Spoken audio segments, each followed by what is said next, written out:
म महेन्द्रनगर बजारको यस्तो ठाउँ उभिएको छु जुन ठाउँमा तपाईँ आउनै पर्छ र हेर्नुपर्छ कि हाम्रो विपन्नता नगरपालिकाको अवस्था के छ। यो महेन्द्रनगर बजारबाट निस्केको बीच निस्केको एउटा खोला हो, खोल्सा हो। यो खोल्साले यो स्थानीय एरिया भगतपुर महाकाली प्रादेशिक अस्पताल र भगतपुर ब्यारेक बीचमा रहेको यो खोलाले यहाँका स्थानीय बासिन्दाहरूलाई मात्र हैन, यहाँ हिँड्ने पैदल यात्रीहरू, साइकल यात्रीहरूलाई पनि दुर्गन्धमय वातावरण दिन्छ र यसबारेमा नजिकै घर रहनुभएका शिक्षक तथा रेड क्रस सोसाइटी कञ्चनपुरका पूर्व अध्यक्ष टेकराज उप्रेतीज्यूले के भन्नुहुन्छ त सुनौ न।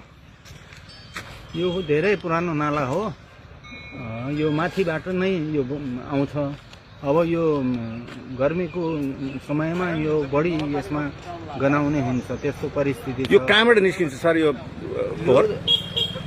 यो त माथिदेखि त्यो मूल सडक हुँदै यतातिर आउँछ, उताबाट अलिअलि गरेर यता बढेको छ यो नाला। अब यसको लागि